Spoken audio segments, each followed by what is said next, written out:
I am so glad you convinced me that the family car should be the Defender 110. It is so beautiful inside. It's so comfortable and it just feels indestructible. Yes, it really is. I've been waiting a long time for the new model to come out. The Defender 110, I'm telling you, it's my favorite car of all times. It's my third one. You know, I have stories of going off road. The guy managed the group. He was like, "What are you doing in this beautiful car?" I'm like, "I'm going off road." He's like, "Are you sure? Because you can use one of ours." And then they look like Mad Max cars. I'm like, no, we're going to do this. And he was shocked. Wow. Well, it's great because the Defender has been reimagined for 21st century adventure, and its unparalleled off-road ability as well as its robust interior are invaluable whether you're headed towards uncharted territory or just a weekend of exploration. The Defender 110 tackles challenging surroundings with absolute confidence. The SUV conveys strength outside and in, featuring peerless technology like an intuitive driver display and an award-winning infotainment system. That's my favorite part, to keep you connected no matter where the journey takes you. Adventure is unique to everyone, and so is the Defender. Choose from the two-door Defender 90, the four-door Defender 110, or the larger Defender 130 with the ability to seat up to 8 passengers. You'll find uncompromising performance in all three.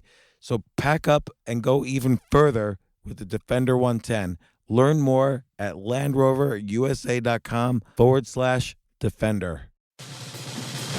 These days, we're all investors, trying to be smart with our money despite our worst impulses. But at iShares, we believe that deep down inside of every investor is a better investor.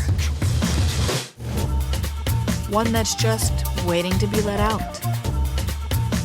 Explore iShares ETFs and insights and let your best investor out. Visit iShares.com for more information.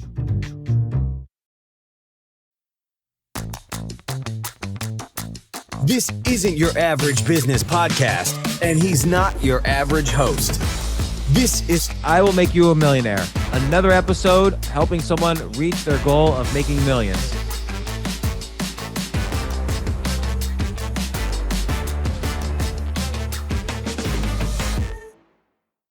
Just heads up, I haven't been hosting a lot of podcasts lately, so like I might be a little bit rusty. I did. Okay, Jay, I'm not accepting any apologies in advance from you because you're just going to do a great job because you are just going to be you, and we're not going to worry about it. It's just a ton of jokes and stuff, And then the reason why we do Zoom and not podcast is because James Kills need a better internet. Well, apparently I don't have the worst internet in the room at the moment, so that's a nice thing for once. No, I think I do. Oh man, Jen, I mean, I can't blame you. You're in share space. That's the shitty part about share space. Whoever the created share space, it's not making $1 million from freaking internet.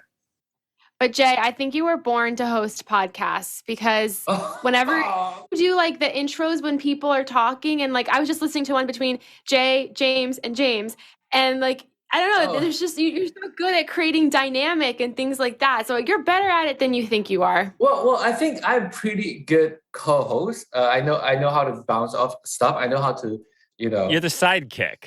I'm the sidekick. I'm the Robin to the Batman. And then my dogs would be another Robin as well. But how's everyone doing? I think Paolo is in UK, so it's like evening for him, and then everyone else is afternoon time. Yeah. What time is it over there, Paolo?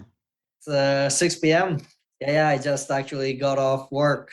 Wow, dinner time. We're all over here with breakfast and lunch.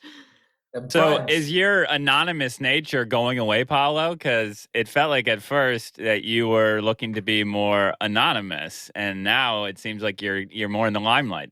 Well, I found you on Twitter now. As anonymous as I've been. Well, you weren't even on Twitter before, as far as I know. So the thing is that I am like on all sort of social media, but basically what I was doing with Instagram, it's, within reason disassociated, If someone does some thorough research, they can link me to the actual Instagram account, but it would take some work. And I tend to keep things separated for the moment. Yeah, also, I think Paolo is also work in financials too. So like it's a bit dangerous, when you work in financial industry and then have your full name out there. If you get blackmailed by anyone, they know where you work, and then they just hack the whatever bank that you work at and say it's you, especially if you're a programmer. Anyway, all right, let's start the podcast. Yay! Welcome, everyone. Welcome to the Makes You a Millionaire annual meetings. Of course, our board of directors is not here, Hey, the big bosses come to these shitty meetings. They let the psychic dudes. Anyway, so we have Jen Glantz, Paolo, and James Quandahl here with me here on Makes You a Millionaire annual meetings. I think James Quandahl was the first candidate, right? James, you were the first candidate, I'm pretty sure. So tell me, how do you know James and how do you get into the program? So I got into the program by happenstance, really. I think I read the book Skip the Line, and it was life-changing. And on my website, I write reviews for the best books that I read. So I wrote a review for Skip the Line. And at the end, I took one of James' concepts from the book that I love so much, which is the 10 ideas list, and I wrote a 10 idea list of, hey, here's how you can get this book out to more people. And then I sent that over to James and said, hey, this is for you. I'm not looking for anything. Just do what you want with it and let me know if you have any questions. And then that was kind of how it started. Was that before you were watching James' chess stream, or was it after? I can't remember. That happened around the same time because James was doing some experiments on Twitch streaming chess. And as a chess aficionado and himself, I wanted to watch and learn. And so I was in the chat and started chatting with you and started chatting with James and kind of made a personal connection that way too. Right. And also to everyone's here, all you guys here, you guys can talk shit about James. It's totally fine, He's not here to hear it. He's not going to listen to this episode. Well, I'm proud to say on that front, I am still his lowest rated defeat on chess history. Yeah. So I beat James at least once, maybe twice, and I am the lowest rated defeat he's ever had online. Yeah, because he was 22 at the time and you were like 16 or something. I mean, yeah, huge delta, like a 600 rating point delta. Yeah, so but the thing is, with my help, of course, so James was playing with James, and then I was distracting James Altucher when he was playing because I just keep talking to him because he's streaming. I keep talking to him, and then he ended up lose on time, if I'm not mistaken. Yeah, something like that. And I could go back and look at the game, but I really don't want to see it. I just know that I did it once, and that's all I need to know.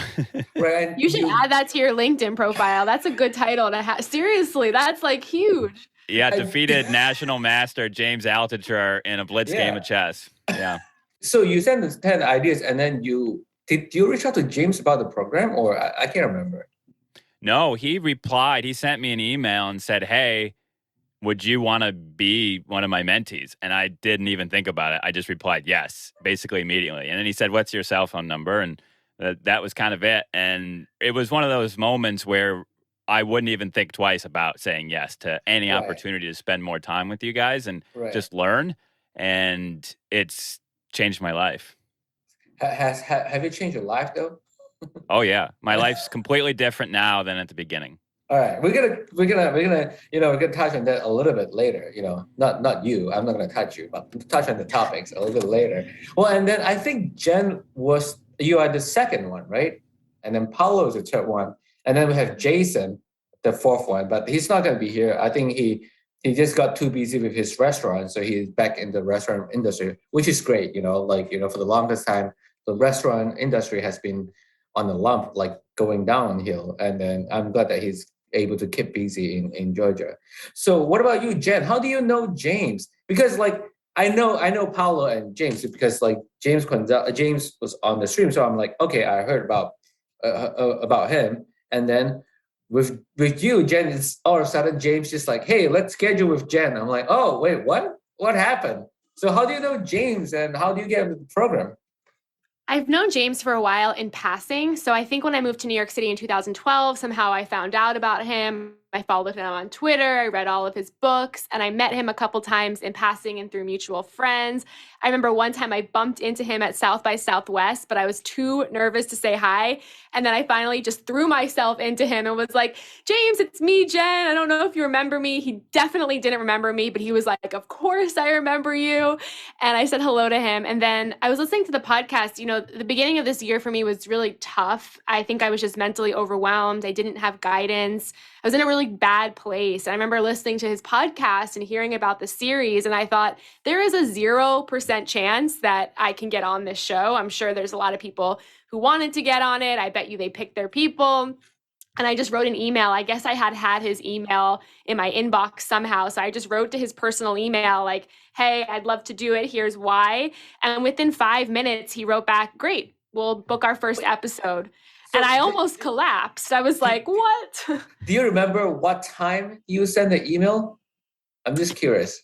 I want to say it was in the morning. So I remember I was outside walking my dog and I was like, you know what? I'm just going to send this cold email. There's 0 chance he'll ever write back, but why not? So I think it was maybe the morning. I think this is a lesson to everyone out there. This is what I do as well. So like to email people, I don't do it after evening. I don't do it in the afternoon. I do it in the morning because it will be the first to pop up on their email. So they will see it right away. So I learned this when I worked with James because, you know, he got thousands of emails every day.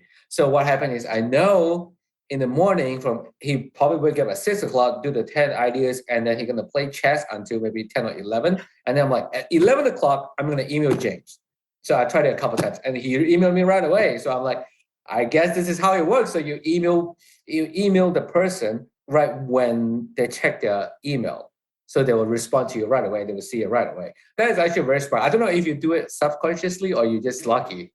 Yeah, I think I set I schedule emails a lot. So when I write emails on the weekend and stuff like that, I'll always schedule them to go out at like 8:39, like a good time like that where people are like clearing out their inbox. But the James thing was so random and I felt just like so low in my own life that I thought to myself, I have literally nothing to lose. He probably won't write back. I had just read Skip the Line and was feeling all courageous. So I sent the email and just like James said, this has been incredibly life-changing. And I do think things happen for a reason.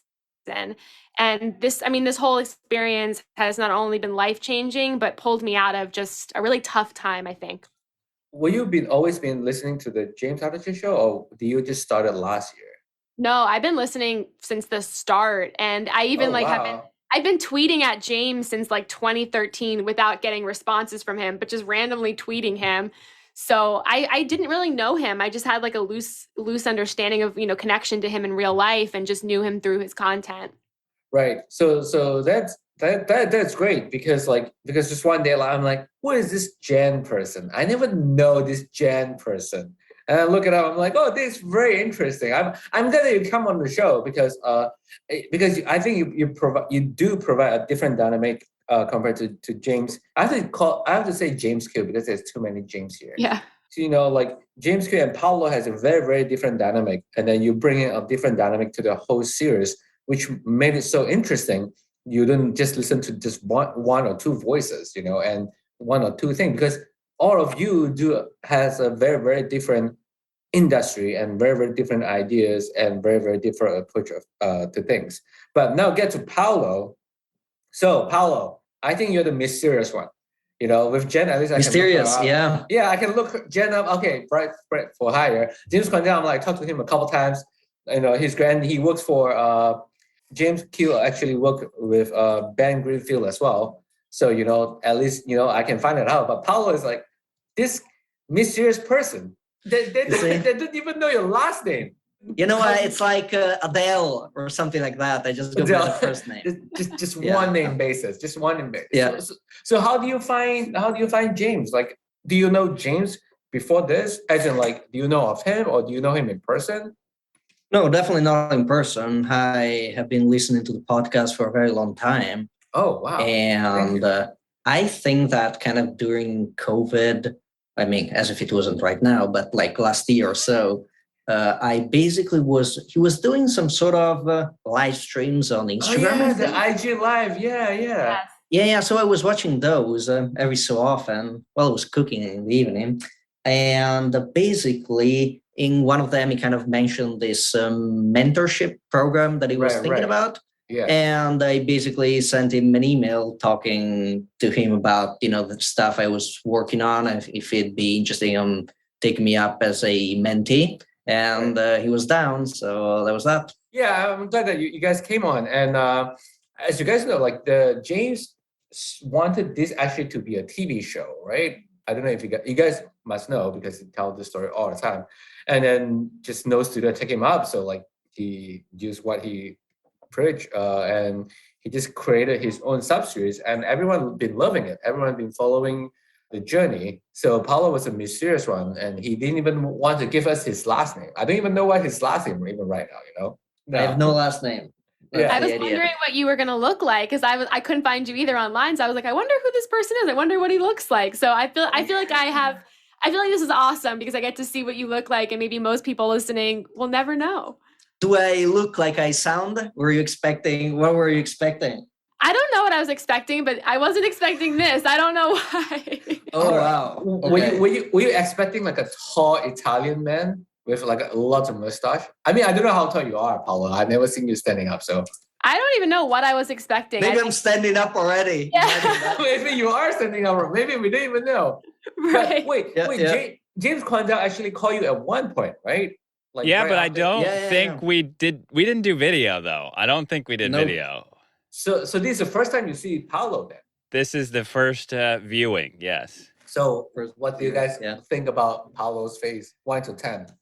I think Paolo's handsome, and I think everyone would be lucky to see him. But unfortunately, you have to be in the Make You a Millionaire mentorship program to see him. So maybe next time. See, Paolo, James is totally avoiding the questions. I'm like 1 to 10. He said you're handsome. Handsome could be 1, could be 10. You never know. That was great. That was a great answer. Yeah, that was so political answer for you. Why are you not running for president? Well, actually, I am in the running for president Facebook group. Do you sign it up? I'm in there, but I did not submit. But I'm not 35 yet, so I can't. You have to be 35 to run for president in the United States. Oh, well, I mean, I have no chance. Paolo have no chance. So it's up to you and Jen. I'll back maybe you, it's James. maybe it'll be a dream team someday. I'll back you. I'll do some PR and marketing for you. Yeah. You would be great. You'd be great. So we have to change the presidential dynamic. For the longest time we have male president. So this could be Jen president and James Quandahl VP. I'd be honored to be a vice president. I think that would be great. And we actually have Philip Stutz as a regular guest on the show, and he can be our coach. He's just your campaign manager. He's just trying to campaign. Shout out to Philip Stutz out there if he's listening. I doubt he's listening. It's like he's too busy for his own podcast. Anyway, so James, I have to ask you first, since you're the first one to get on board. Were you expecting anything on the first meeting? Like, will you expect anything when you know that you're going to be on the show? I tried to come with zero expectations, and that way I wouldn't be disappointed or overly excited, really. I just was honored to have the opportunity, and I didn't really know what to expect. I just knew that it was going to change everything. So you knew deep down it's going to change stuff. Definitely. And if anything, just because of this being challenged in new ways from someone else other than myself. See, I have to say, I felt like when people say, I'm not expecting anything, I felt like that's a little bit bullshit. I deep down, you're going to be expecting something. Was it really zero expectations? Or you were like, maybe you would do this, or I would do this, or a little bit of this and that? I expected that it would change everything, but I really had no frame to compare how or what it would do. I didn't know what was going to change because it was just a chance to skip the line literally in so many ways. And I didn't know what to. I didn't want to put any guidelines on it because I happen to just think kind of small a lot of times. And I thought that this was a chance for me to actually think a lot bigger than I'm used to thinking. And so if I came with my typical expectations, then it would have been a very small opportunity. Right. So you have some expectation, but at the same time, you also don't know what to expect. Exactly. Right. So you knew something's going to change. So that was your expectations, but you don't know how it would be, how the format and stuff like that's going to be. That's right. Yeah. I'm pretty good host. I'm pretty good podcast host. Maybe I should have my own podcast. Aha. Anyway, so what about you, Jen? I came in very, very nervous, but I gave myself the expectation that if I was going to do this, I was going to be brutally honest. So I was going to expose everything about my business, all my failures. And I remember the first episode, James was like, okay, like, just like, calm down, slow down, like, like, let's just like process. Because I came in like really hot because I knew how valuable this was and I wanted to be honest, but I expected actually a different experience than I'm having. I expected. Oh, really? I thought he was going to sort of like make me stop doing everything I'm doing. I thought like what he was going to have me create was so different than what I'm currently doing. I thought like he was going to be very judgmental of some of the mistakes in my business. And I was scared. I just remember being so scared. And what has happened has been the opposite. So I think I had high expectations for myself of like showing up honestly. And I had expectations from James of him being a little more critical and negative toward what I've been doing. And it's been the opposite. Right. So like I can tell, like even the first sessions when it came on, I don't know if you can tell, but like because I think I'm good at observing stuff. So like I can tell you're a little bit nervous. That's why you were so hyper and high energy, because all the nervousness, just the adrenaline or whatever it's called. Like, yeah, did I say it right? Yeah. Yeah, I can never pronounce it. Why can't they just make it easier to pronounce? Anyways, yeah. So that just pumped through your blood, and then you just get so excited and so much energy that you brought on. And I'm happy that you're not afraid to share all your failures, because that's how you learn, right? In Chinese philosophy or Chinese saying, there's a phrase saying that the failure is the mother of success. It's literally direct translation. That's the literally direct translations. So like you gotta fail a couple times to learn to be good. So your expectation is on yourself, not on the show then. Yeah, I wanted to be honest, and I wanted to not only expose like numbers wise where I was at with things, but also mentally where I was at. And I think I came to the table basically saying I released a book and I was burned by that whole experience, and I did this and this and this, and I just wanted to be honest. And then after we recorded, it hit me that this is going to go out to people. People are going to listen to this. So I went from being nervous to panicking because I had exposed more on that hour with James than I had ever to anybody, even my own husband. So I was really nervous when the first episode came out. And it was nice to hear people say, like, thank you for being honest. Thank you for sharing these things. Because I think sometimes people, you can Google me and you'll see a long list of things, but you don't see a long list of failures or a long list of behind the scenes. So that's what I wanted to come to the table with. See, also what I didn't expect is I wasn't expecting we got so many feedback for the first episode of each one. Like we got feedback about James Q first episodes, about yours first episode, about Paolo first episode. Like someone even reached out to Paolo like, hey, this is my GPT-3. Let you use my GPT-3 for free, whatever. Yeah, so I'm really surprised and impressed how much, like how different the series is, and then how like people are willing to accept it, because like for the longest time, the show is just you guys know, just conversations, interview, never really like Meet Your Millionaire, and then we sort of got bored of it. We keep trying out new format, like we have like my favorite things, and then we have Side Hustle Friday, and then we have this, and then we have the companion podcast. This seems to stick with people. I remember real quick, before my first episode, I listened to James and James Q, and it was the episode where James had James Q interview someone on the spot. And I was like, that was a fun one. I was like, I give so much credit to James Q because that is so scary and so hard, and you did awesome. And I thought to myself, what am I going to have to do? And it was so scary. I just remember thinking like, he's going to make me do all these scary things. And after I heard that episode with James Q, my nerves just like were skyrocketing. Well, you mentioned you were nervous before and then you were panicked after. And there was no forewarning when that first episode came out. I just looked at the podcast and there it was. And it was just sheer panic. I'm like, I was trying to remember every single thing I said before I could listen to it. I'm like, what on earth did I say? I know I had these interviews. I know I felt like they were awful. None of this was prep. None of it was staged. Like, we had no script. Like, what happened in this? And then I ended up listening in the car with my wife, and I was like, oh, okay. Well, that wasn't terrible, but yeah, the panic was real in that instance for sure. See, that's the thing. Like, if I tell you guys it's going to be released, you guys are not going to be like that. You know, you guys are not going to be genuine and is it generic the right word? Yeah, generic. You know, like just be yourself. You know, that's true. I don't think there was any indication that it was going to be released as a podcast episode at that time. It was just like, hey, we're just having a conversation, and it was just real, fully unscripted. James, I remember, James kept saying, this is just a conversation. It's just a conversation. And I was like, but is it? Are you also recording it? Like, that's the thing, is no one ever really said transparently, like, this is being recorded for a podcast. He just sort of was recording. So I just remember him saying it's a conversation. And then the next thing I know, it's on iTunes. So I think that helped obviously ease my tension, but that's a lot. See,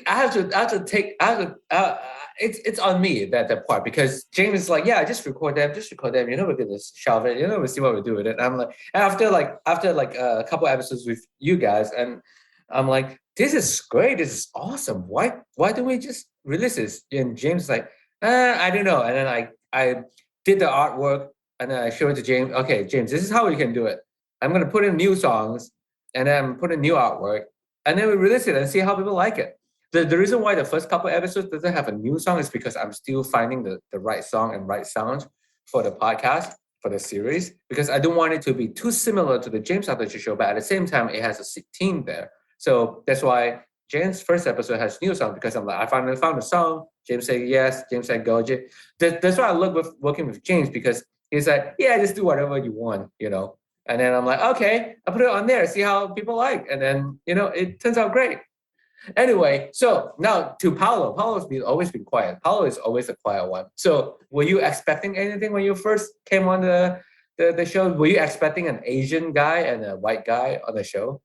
Definitely not the Asian. I was expecting James. Yeah, definitely not the Asian. You just sit there. And but yeah, I'd say in general, I wasn't expecting much. I was hoping for the best and preparing for the worst. Right. So the expectations were not too high, right? In the sense that who knows what might come out of it. It seemed like a good opportunity, but then, you know, you never know how these things happen. Right. And actually, you know, now that I think about it, so throughout the process, especially at the beginning, I think I went through a bit of a phase where at first I was very excited about the interactions with James. And I think there was maybe one conversations we had, or maybe, you know, we talked less for a few weeks or months or so. So I became almost a bit disillusioned with it, saying, oh yeah, maybe we don't have the same goals in mind, and his ideas are quite different from mine. Mm-hmm. But then actually things changed. Then maybe it could be that, you know, I came into it with some very clear ideas about what I wanted to do, what my goals were, how I thought things would be. And I think in some way, James kind of created, kind of broke apart all my ideas. And it was almost in some way a shock that I didn't know how to take. Right. So I think that affected me a little bit. But then going ahead, I actually realized that, you know, a lot of the insights that he had that were quite counterintuitive to me now make a lot of sense in hindsight. Right. So after going through that stage, then everything was great. Yeah. See, I have to say, like, you know, out of all four, including Jason, he's not here anymore. That guy just forgot about us. Jesus. Anyway, so out of all of you guys, I think Paolo's episodes are a little bit different, because I think you're the only one that's do coding and apps. You know, because I remember once we got off the episodes, you know, James and I were talking about it for a little bit. It's like, how can we help Paolo? Like you said, like, you know, like you brought so many ideas, like app ideas on the show, and then, but you know, James trying to like see if he can break down some of the ideas and sort of help you scale your business as well, or help you scale your ideas. So James actually talked to me quite a few times about, like, you know, how we can tackle your episodes. And then at the same time, I think around your time as well is James had COVID as well. So for the longest time, he didn't talk to anyone. And then he has brain fog and all that stuff. He probably just forgot my name. He's probably like, hey, you, the Asian dude, or something like that, you know. But yeah, I think was it the second? I think the third episode's when I finally see your eyes light up, Paolo. I think, like you said, once you hear some of James' idea, and then you're like, yeah, I can do that, and then all of a sudden you just came up with a lot more ideas. You have the fast type for the food, and then now you have the fast type for the pickup line, which I used a couple times, and no one replied to me. No one. I used the one about cheese one, and I think because this lady said, "Yeah, I like pizza," and then I put one of the pizza cheese one, and then she didn't reply to me. But I mean, to be fair, it's only 3 of them, and then I also didn't have a lot of pictures on my Hinge profile.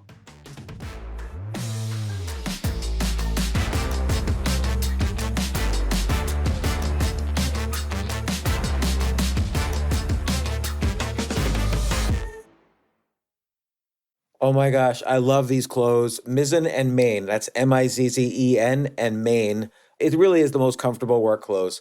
Travel clothes. I had to travel this whole week. I'm traveling for a week and a half, and I just took Mizzen and Main clothes with me. Close out 2023 in style with comfortable, breathable, packable, and machine washable pieces from Mizzen and Main. As you wrap up your year-end goals, enjoy a Mizzen and Main dress shirt that you can wear confidently. I like that they've very, very just nice, solid colors. I don't really like to get all fancy in patterns and everything, although they do have some pattern shirts, but very comfortable clothes, stretchable pants. It's just super comfortable, but they look professional, and you can wear them casually or professionally. I like some of their flannel shirts or untuck shirts. I love untuck. I never tuck in. So again, whether you're shopping for a special someone or giving yourself the gift you really want, I just buy myself gifts. Mizzen and Main is the perfect gift for any guy who works, travels, and or cares about looking and feeling great. As you could tell by my many photos across the internet, I care about looking fantastic. I'm practically a model. And let's be honest, every guy loves to look great. So again, shop now at mizzenandmain.com and save 20% when you spend $130 or more using promo code James. That's promo code James at Mizzen and Main, Mizzen and Main.com.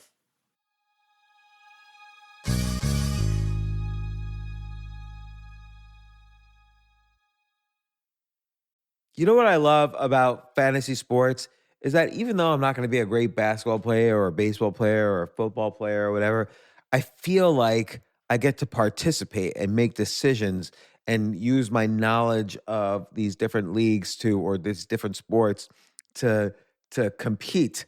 So it's like I can pick my team or I can pick my favorite players, and I could use my knowledge to make predictions and maybe even make money. So with the basketball season here, you can now pick combo projections across football and basketball from the Specials League on Prize Picks. This is a league created specifically for combo projections that include two or more players from different sports or leagues. Want to play alongside some of Prize Picks' favorite players like rapper Meek Mill and comedian Andrew Schultz, who's also been a guest on this podcast, and I've been a guest on his? You can now find community plays under the promos tab of the app to view entries for some of the biggest names in the Prize Picks community each week. Look, Prize Picks even offers a reboot policy so that your entries stay in play even if one of your players gets injured. For football and basketball games, if you have a player who exits the game in the first half and does not return in the second, that player is rebooted. Prize Picks is the only daily fantasy sports platform with an injury insurance policy. What? So I love playing it. I love anywhere where I can use analytical ability with my interests to demonstrate some skill and maybe make some money. And I like the game-like aspect. I do wish they had chess as a category on prizepicks.com, but I'll settle for what they've got.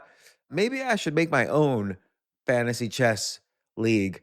But in any case, I love Prize Picks. Go to prizepicks.com/James. Use code James for a first deposit match up to $100. That's the easiest $100 you're ever going to make. So that's prizepicks.com/James and use code James. Daily fantasy sports made easy.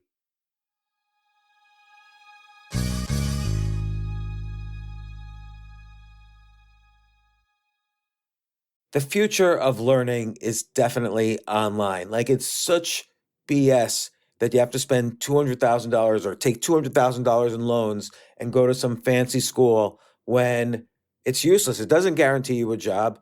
Most employers, including me, do not care about degrees or grades or anything like that. We want to care that you love what you're doing, that you know what you're doing, in some cases that you have experience or that you're willing to learn.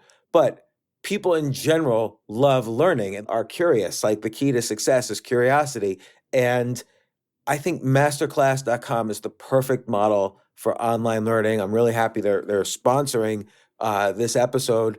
If you're going to give a gift, give the gift of learning. Masterclass makes a meaningful gift this season for you and anyone on your list because both of you can learn from the best to become your best, from leadership to effective communication to cooking. Let me tell you some of the classes I've taken. I've taken comedy from Steve Martin. I mean, can you believe I can take a class from Steve Martin on comedy, or Judd Apatow, my favorite comedy director? I could take an actual class from him on writing. Wolfgang Puck on cooking. Dan Brown on writing, or Judy Bloom, who's been on this podcast, on writing. By the way, Wolfgang Puck also has been on this podcast. It's such a pleasure. I try to take classes all the time from masterclass.com. And whether you're watching Masterclass on TV or listening in audio mode in the app or on their site, the quality speaks for itself. It's like these Masterclass instructors are your own personal mentors that are going to help you reach the next level. How much would it cost to take one-on-one classes on comedy from Steve Martin or on chess from Gary Kasparov? You just wouldn't be able to do it. But it would cost hundreds of thousands of dollars. With a Masterclass annual membership, it's $10 a month. Memberships start at $120 a year for unlimited access to one-on-one classes with all 180 plus Masterclass instructors.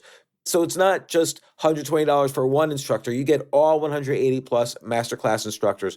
Boost your confidence and find practical takeaways you can apply to your life and at work. And if you own a business or are a team leader, use Masterclass to empower and create future-ready employees and leaders. That's the real education in today's world.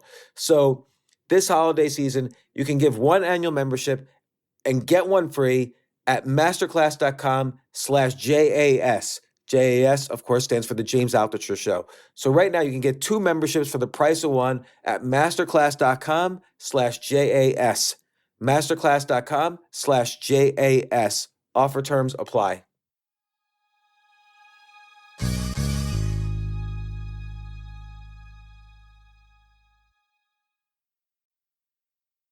So now I'm gonna do the round a little bit different.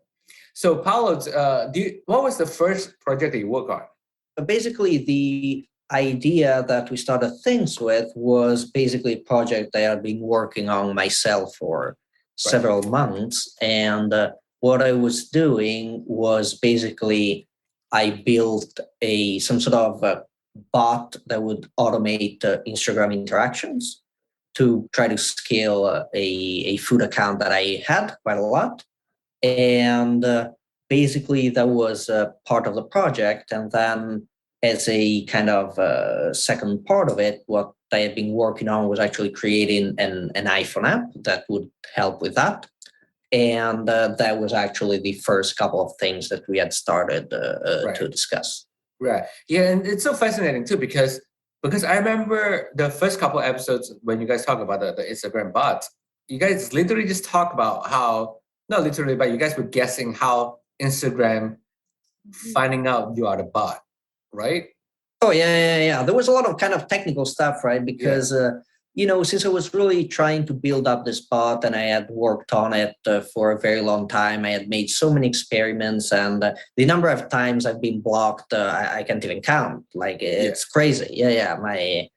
My account is definitely flagged in so many ways. But that was the only reason I could try all of my things, right? Because I didn't care about, I think the problem is that people care about their Instagram account or the social media account, right? So they cannot go all the way, testing the most obscure strategies, right? But I personally didn't give a shit about it. It could have been blocked the day after. Oh, whatever, I'll start another one. It's not that I was married to it. So I tried all sort of stuff, and that allowed, I could, I pushed the envelope a lot, but until I could, right? So basically, especially when we're testing ways to improve it or actually not to make it get blocked, the discussions will become quite technical because it was technical stuff. You cannot get you cannot not do that. Yeah, that's the thing, right? Like you just have to keep experiment. And the good thing about social media is they are not going to run out of any name handle. Like let's say if you're Paolo, your Paolo get blocked, you can Paolo 1 and then Paolo 2, and you can Paolo 10,000, 3,000. Who cares, But I'm glad that you have the attitude of just experiment because not everyone like experiment and not everyone has a stomach to stomach the failure. Definitely took a lot of trial and error. I'm just curious, like in ballpark, how many Instagram accounts have you created? Ballpark. Well, no. So, I created many, but I've always used the same. But the same account has been blocked so many times, like at times for like 2 weeks on end, like 2 weeks that I could not do any single interaction. Right. It's crazy. Yeah. So what do you do during the 2 week? Like you can test anything out during 2 weeks? Wait 2 weeks? Oh. Yeah. So patient. There's no way around it. No way around it. So patient. If my Uber is not gonna get here in 5 minutes, I'm gonna call the restaurant. Like, hey, dude, what the hell is my food? Yeah. I want it right now. I want it yesterday, actually. But there's probably somebody from Instagram listening to this, and they're like, "Find Paolo, whoever you are, and block every single possible account he could create." Oh. Yeah, I love it though. Well, and then he can just change it. He's not gonna call himself Paolo. Maybe he could call himself Jennifer or Luigi or Ming. They get any names he can come up with. Because handle is just a handle. It doesn't define who you are. It doesn't label yourself. But okay, so there's more to it than that. Now I would start talking about the technical stuff, but they will know when a person creates multiple accounts. Well, they can look at your IP and stuff, right? There's that. The phone number that you use, the emails if they're connected. So right. The actual best idea, if I had to do it, I would pay someone to create it, like in Indonesia or something, so that nothing is connected. Right. And then you get the details. Even that, it becomes sketchy. But okay, now I'm going. See, I have to say, tangent, so out of everyone here, I know James Q is good at this as well, but I think Paolo is the best at using Fiverr. How many times has you used Fiverr, Paolo? Way more than I'd like to admit. James Q, you used Fiverr, right? Yeah, I've used Fiverr, and I like Upwork too, actually. I've had a lot more luck with it for finding a little bit more expensive, but a little bit higher quality contractors sometimes. Right. How many times have you used those services? You can count in 10 fingers or? No, it's definitely more than that. Oh, what about you, Jen? I use it a lot. I use it for Google Ads. I use it for my card game. Like I use it a lot, actually. Right. Yeah, man, I never trust those people. They all look sketchy to me. You have to do a lot of research, and it's hit or miss. But if you find a good person, it can be really good. Right. It's kind of like the dating apps, Jay. You got to submit more than 2 to have success. My most recent, I tried to hire 10 people to design some Pinterest graphics for my blog. And I think only 1 or 2 were even worth consulting with again in the future. So you got to keep trying. You can't give up after 2. I think what's with me is that, like, I see a lot of Malaysian and Southeast Asian on there. I'm like, well, I am Southeast Asians, I'm like, I don't want to hire my own people. No, I'm just joking. Whoever Southeast Asian, I know we have some Malaysian audience out there. Please don't hate. I mean, these are all jokes. But anyway, so what about you, Jens? What was the first project that you brought onto the show? First thing James and I started doing was the first years of marriage newsletter. And that was almost a spinoff of how I've always been a bridesmaid. I worked weddings. I got married in March. And we just started talking about how that could be a really good idea. And there's really no assets or resources out there for people once you get married. There's people who help you plan your wedding. There's people who help you find love. There's people who help you get divorced. But there's nobody who teaches you how to be married and talk about some of the more taboo topics like post-nums and the conversations you have about finances and all the things after you get married. So we started that. And then very quickly after we started that, James was like, okay, we're actually going to start another new newsletter called Odd Jobs Newsletter. And I was just like, are you kidding? Like, another thing, and then it became another thing after another thing after another thing. And that's sort of how I function. So he played very well into my strengths, which is chaos. I love chaos. I love to do a lot of things at once. But those were the first two things we did together. Yeah, I think James is good at looking at what you're good at, and then he would just throw ideas within your strength. You know, Yeah. he knows Paolo's good at programming stuff.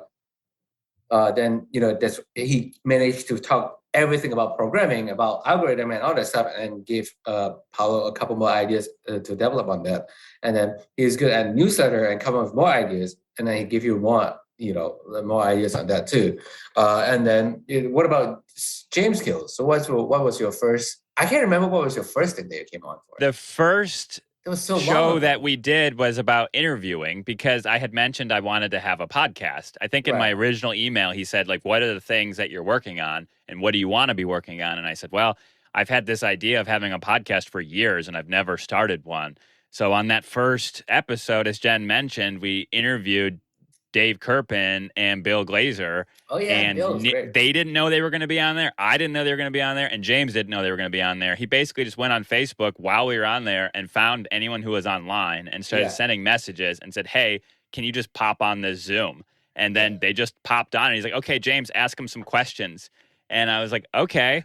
And I did it, and to the best of my ability. And then James gave me feedback right in the moment. And that was how I knew that this was going to really change my life. I thought it would. And then at this point, I'm like, okay, I'm going to be challenged. I'm not going to have time to think about it, because typically I come up with an idea and then I think it to death and then I give up on it because I realize it's not going to work. He didn't give me a chance to even do that. He just said, go do it and we're going to figure it out.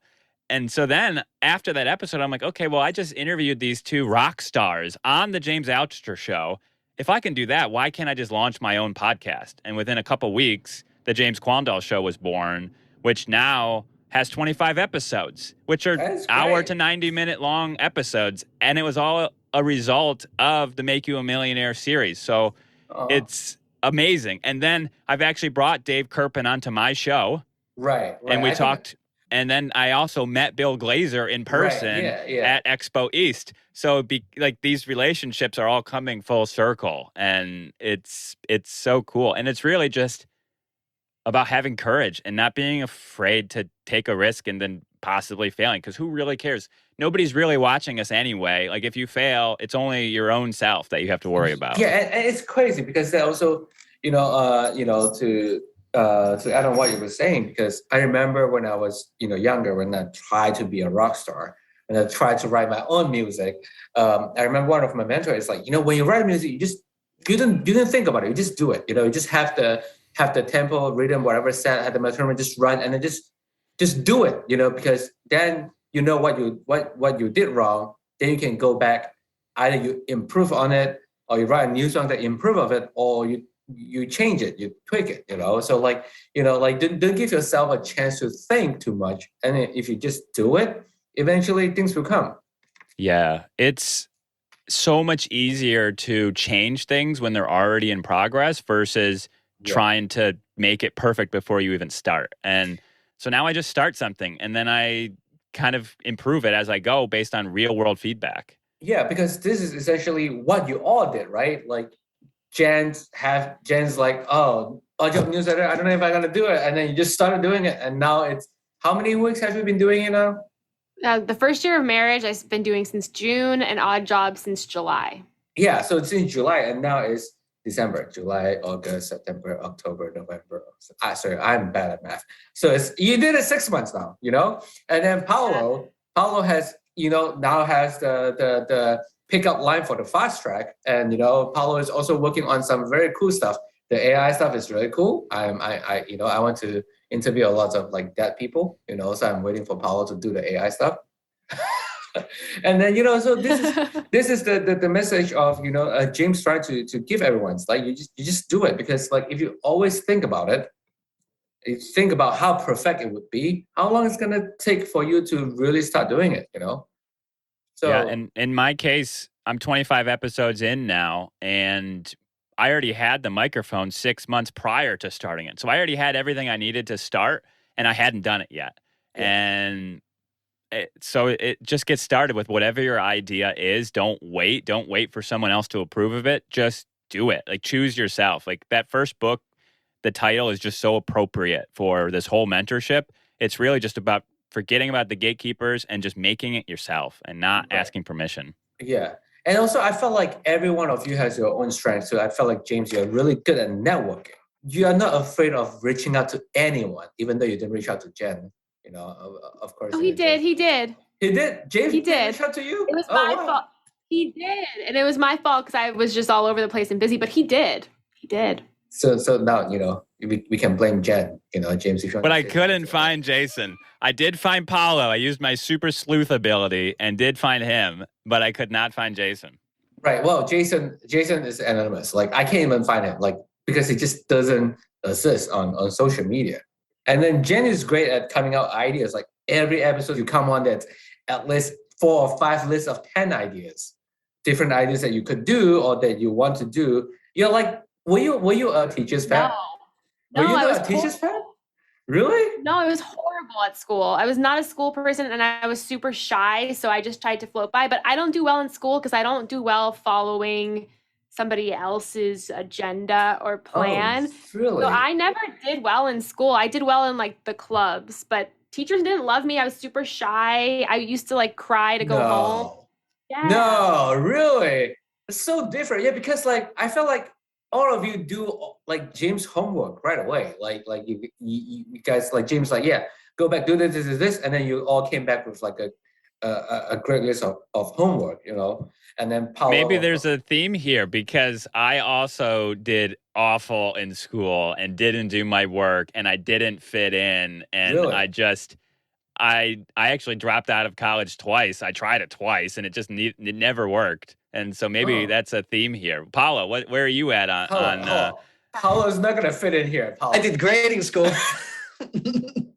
I literally just got my PhD graduation, so I suppose I'm breaking the pattern. Congratulations. There's always one.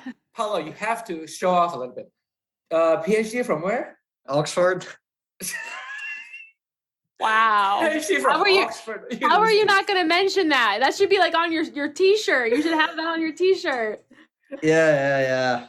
I feel like only Americans do that, you know, like whoever that wear Cornell or wherever they go out there, MIT, they just show off, you know. Paolo graduated from the probably the second oldest university out there, you know. So, you know, I don't think like dropping out of school is a good thing, you know, like, you know, but you also have to work hard. You also have to, you know, have to work hard and also have to be creative. I feel like every one of you are so creative in your own domain as well. I want to speed this up a little bit. So what are you now working on after so long on the show? Paolo, you want to go first?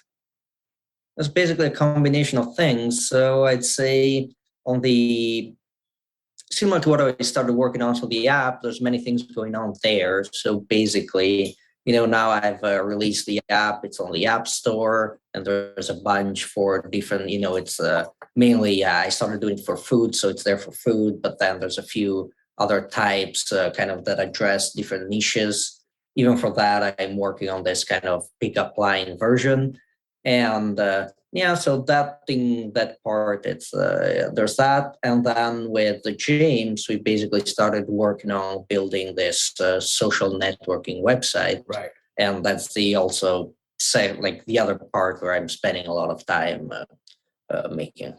Right. Basically, Paolo is just full-time working for us now. You know, but basically between what I'm working for work and working on this, I barely do anything else. Basically full-time. I go out eating from the Instagram, but yeah. Yeah. And then also, you know, at some point we have to try your food and we have to try, you say you cook, right? Were you like a good cook? Well, yeah, sure. I'm Italian, so it counts with that, right? Yeah, need you ask? I have to say, you're probably the first Italian that did talk with your hand. I'm purposely hiding them. You know, they're not in the shot. Well, because, I mean, I don't want to be some sort of Italian stereotype, right? But the things you could see if the camera would be wider angle. Yeah. And also you're in UK, you have to fit in, you have to like adjust your lifestyle. Of course, your, be your body polite, language a little proper, bit. talk about the weather. Yeah. Yeah. What about you, Jen? I'm still working on the first years of marriage newsletter that goes out every Tuesday. I'm doing Odd Jobs newsletter that goes out every Monday. I released a card game called the Newlywed Card Game, which I got the idea with James through the first years of marriage. And the Newlywed Card Game, James had me launch it on Kickstarter, which was like such a cool experience to learn. And I just got my first shipment of that order in, and I'm learning how to manufacture and fulfill orders and ship a physical product. And finally, BeMyBillboard.com, which is a website where people can be human billboards, and brands send them free shirts and free merchandise, and then they create profiles. So working on a lot of different things that are so unrelated, but I love them. I really love most of the things. Yeah, but you know what Steve Jobs always says, right? There's always a dot that you don't know how to connect, but when you look back, the dots always connect, You're right. You're so right. You're so right. And James helped me connect that because he's like, okay, you work an odd job. Why don't you do something with odd job? Like and like you're married now. Why don't you do something with marriage? And everything was just so obvious what he was saying, but I could not figure that out myself. And as somebody who's been like a solopreneur for 6 years, who also has an issue listening to people, when James told me all of this, I was like, oh my God, like it's just like these light bulbs went off in my head. And I respect him so much that if he told me to do something, I did it. I mean, Kickstarter was something I was terrified to try, but he was like, you're going to make a Kickstarter. This is what you're going to do. And I followed it to a T, and it worked. Obviously, there was a lot of behind the scenes stuff, but I appreciate advice that scared me, that when I tried it, I learned something new.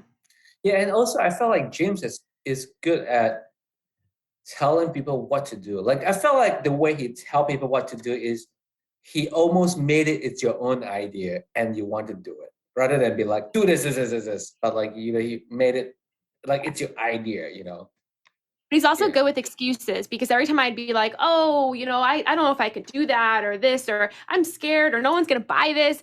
He's really good at dealing with your excuses and sort of having you talk yourself out of things. I feel like he's great for people who are like me, who don't trust a lot of advice, but really do buy into what he says because it's different. I call myself a misfit, and I feel like James is really good at giving advice to misfits, to people who don't want to follow generic advice. Yeah, have you seen his hair? He's also a misfit. I'm taking hair advice from him. That's why my hair is sticking out a little bit. He's rubbing off on me. Yeah. What about you, James Q? So I was doing a lot of things before, and they were all sort of undefined in a way. I had a lot of different opportunities and clients that I was working with in a bunch of different fields.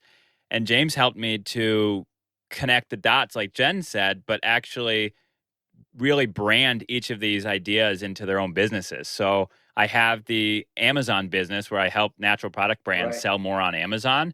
And now it has its own strategy, its own business plan, its own marketing plan, its own org chart. And my wife left her job and her full-time job and is now helping with that business. And so that was business one that's now so organized and has had so much growth and new opportunities. And the second is the book marketing business, where I help folks get their books written, get them published, and get them marketed. That just has been just something I've done on the side. And now, just in a couple weeks, I'm going to be teaching a class for authors on how to market their books for free, on just new ways to do it, because there's so many ways to sell more copies of your book without having to pay money to go and do it. You just have to get creative. And I'm going to share those opportunities with folks. And then the third thing is the podcast and personal brand. James has helped me so much just to clarify my own brand and what I'm doing. And it's just, I know that's the long-term play, and it's going to take a long time to build that audience, but it's just so much fun, and I get a ton of joy out of doing that. Right. I feel like the more time you take to build your followers, the followers stick better. I don't know if you will agree with that, Jen, because you've been building followers for the longest time.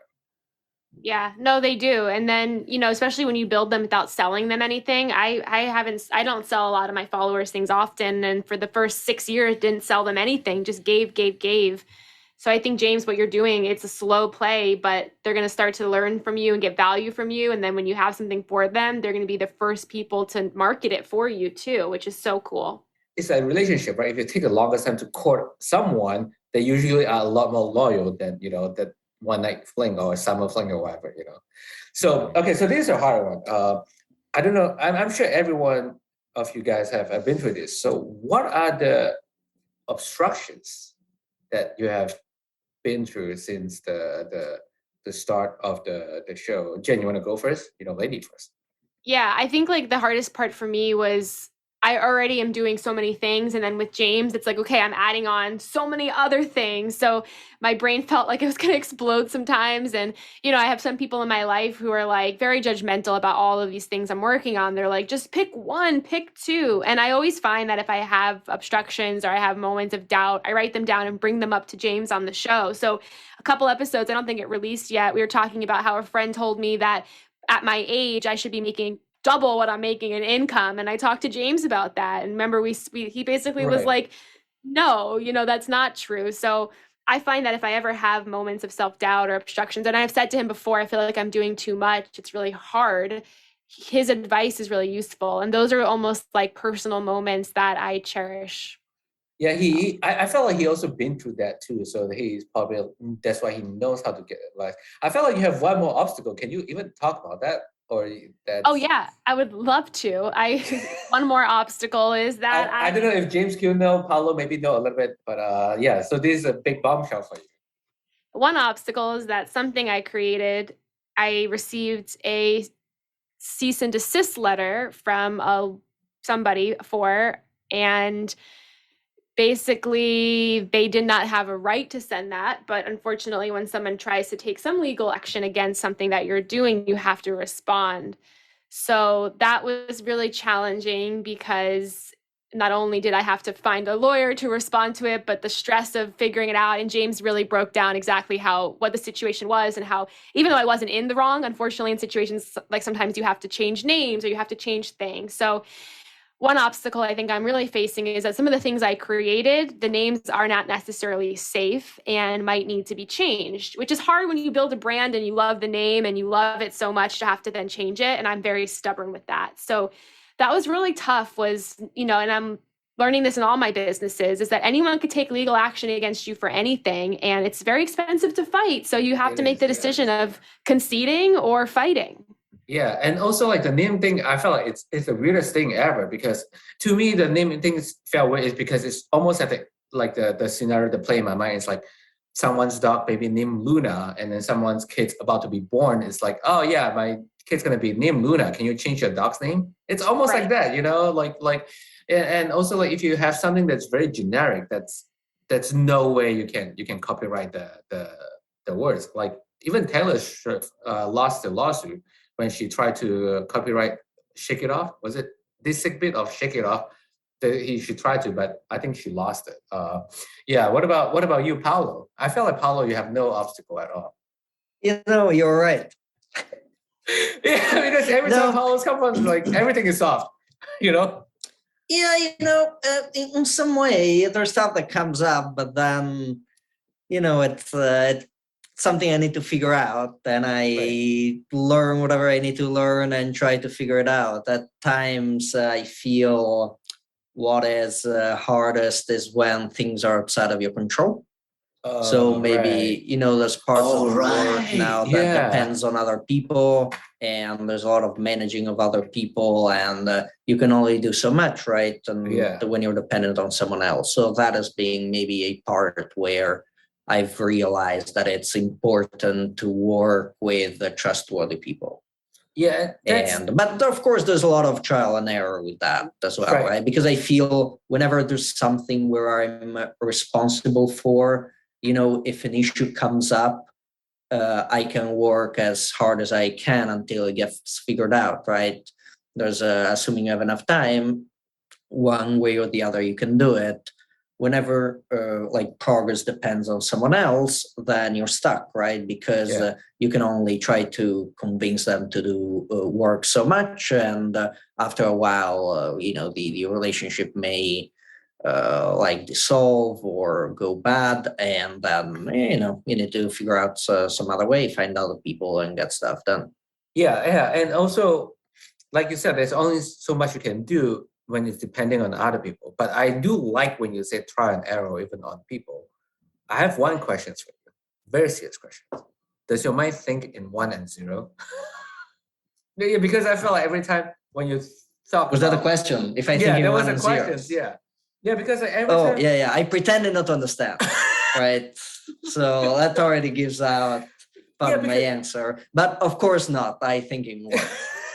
Yeah, because like every time when you talk about in words is also 1 and 0, 1 and 0. Because what you guys didn't know is that this interview with Paolo here is actually artificial intelligence that he programmed.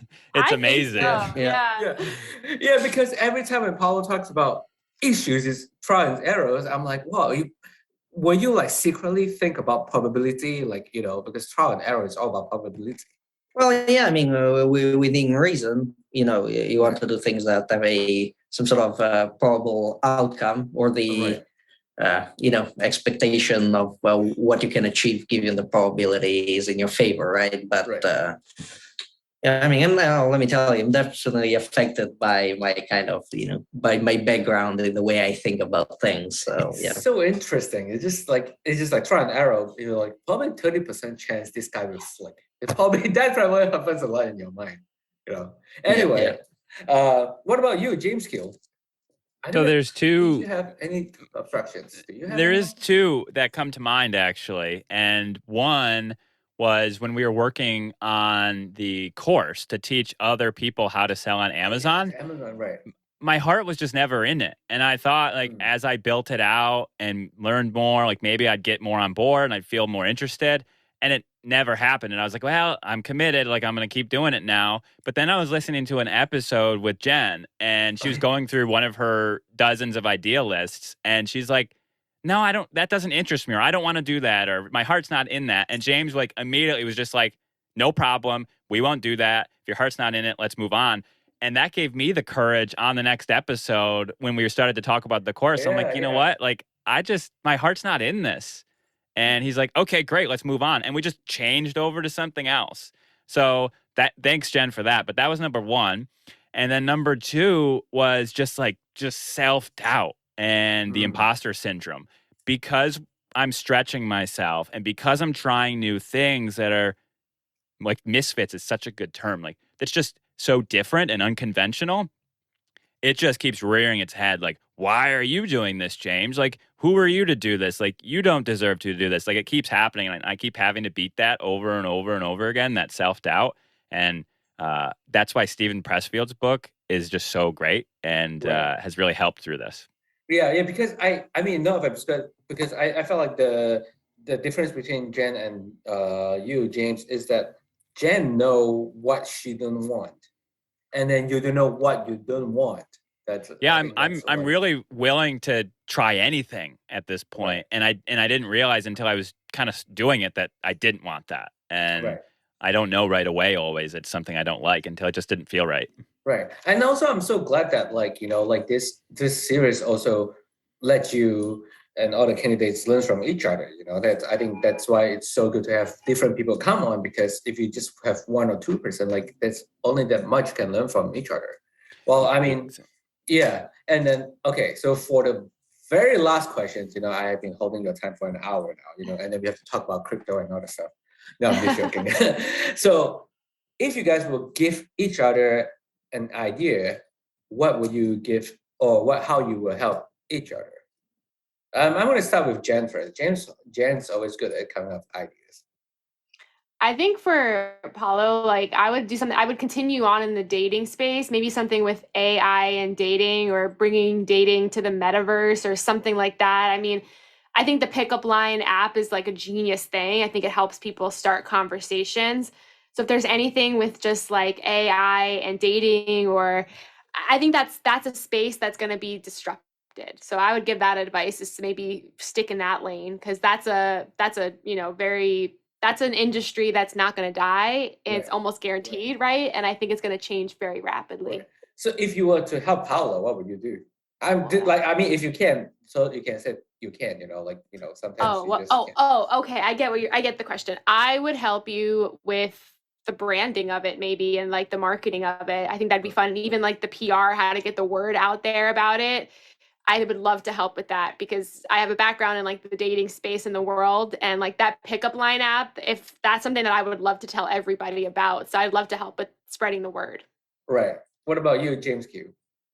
So when I heard Paolo on the show, my first thought was he's going to get 1 million really, really quickly because I just felt like the ideas that you had, I could see how they could scale to millions immediately. Right. And so I guess how I could help is introductions to people that once you have that idea and maybe help pitch it. I'm not really sure. Whatever you need, but as far as the networking side, if there's a person that you need to meet, I'll find them and find a way to get an introduction because that's my gift. James Q, how are you not a private investigator? Who says I'm not, Jay? Oh shit. Do I have camera in my apartment or something? Okay, so what about you, Paolo? Okay, so one of the idea I had for actually Jen was this, is that at some point you were mentioning that for some of your kind of bridesmaids for hire service, you create this sort of templates of speeches and also customized speeches. I think if you're interested, I could help you use AI to create like the speeches themselves, or at least part of them. Yeah, that's so funny. I was thinking about that because when I listened to your episode and heard all about what AI could do and the writing features, I thought, wow, is my role as an author ever going to go away because of AI? And I think with the speech thing right now, I manually write so many of them. And if I could do something with AI or even learn something about that, that'd be a game changer. How long does it take you for you to write one speeches? It takes about an hour to get to know the person and then 2 to 3 hours to write the speech. Holy shit, so it's about like 3 to 4 hours of work then. Yeah. Paolo, how long do you think a GPT-3 can generate like a template speech?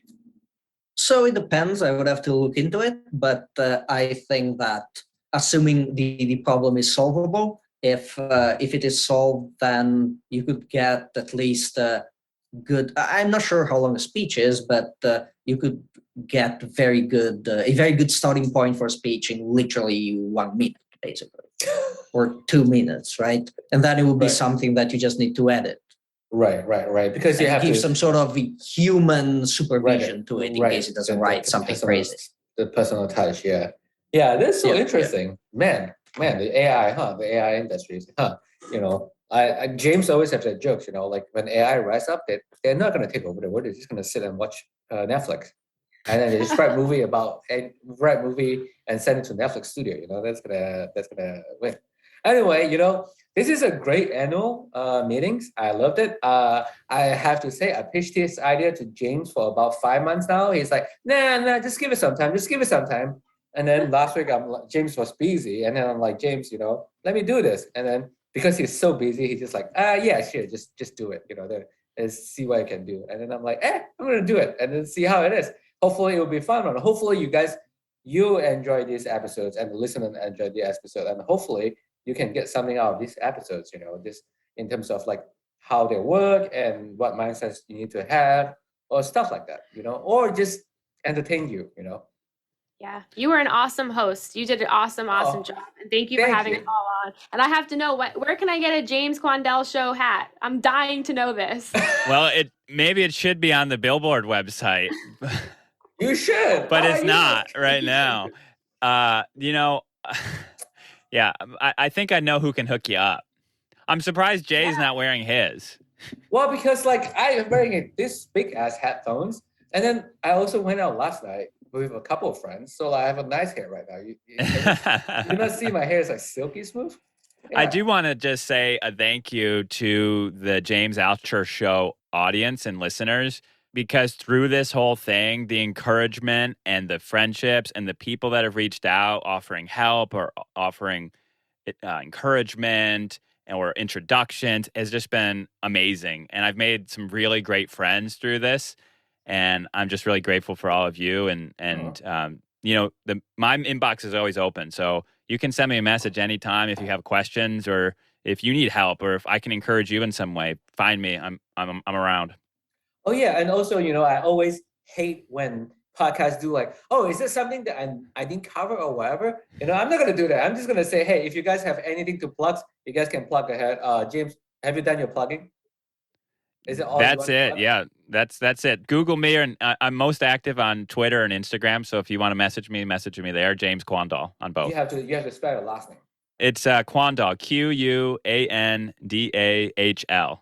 What about you, Jen? Do you have anything to plug? I mean, you could always send me an email, jenglantz@gmail.com, or say hi. Oh, hey, Damien, jenglantz.com. But yeah, thank you everyone for listening to the show and reaching out. I always enjoy it because it's scary to be so vulnerable. It's scary to know that people are listening to this. So thank you.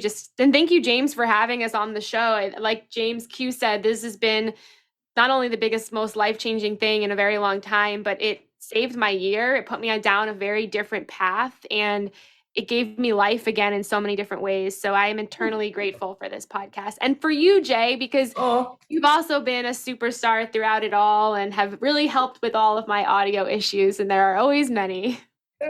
Well, that's my job, right? Like it's like I always say, it's 2021. I felt like it should be very easy, but unfortunately it's not. What about you, Paolo? Do you have anything to plug? You're the mysterious person. I don't have anything to pitch. If you want to get in touch with me, send Jay a message and maybe send it to me. Yeah, I'm Paolo PR right now. You want to talk to him? Talk to me, do the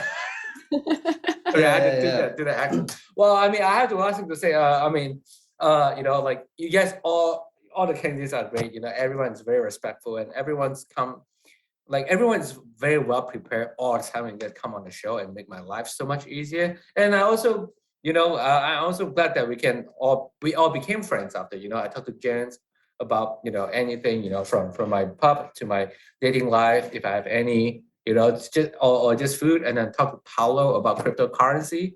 We are into NFT right now apparently, and then with James Q, we talk about everything. I don't play chess, but we do talk about chess live streaming, and then once in a while James will send me some nice note about like streaming stuff. And I have to thank James as well because he's probably one of the few person that always come on when I stream on Twitch and they just say hi. It's just fun.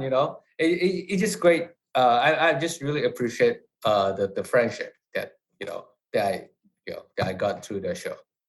Anyway, thank you so much for coming on. I really appreciate it. Yeah, this is great. Hopefully we can do it next year. Man, I don't think we should do it next year. Next year should be called We Made a Million. We made a million meetings. Hopefully next year will be We Made a Millions meeting. And we just talk about how much money we spend buying yard, how much money we spend buying houses, how much money we spend buying NFTs that doesn't do anything. Anyway, well, thank you so much for coming on, and I hope you guys enjoyed this episode. Bye.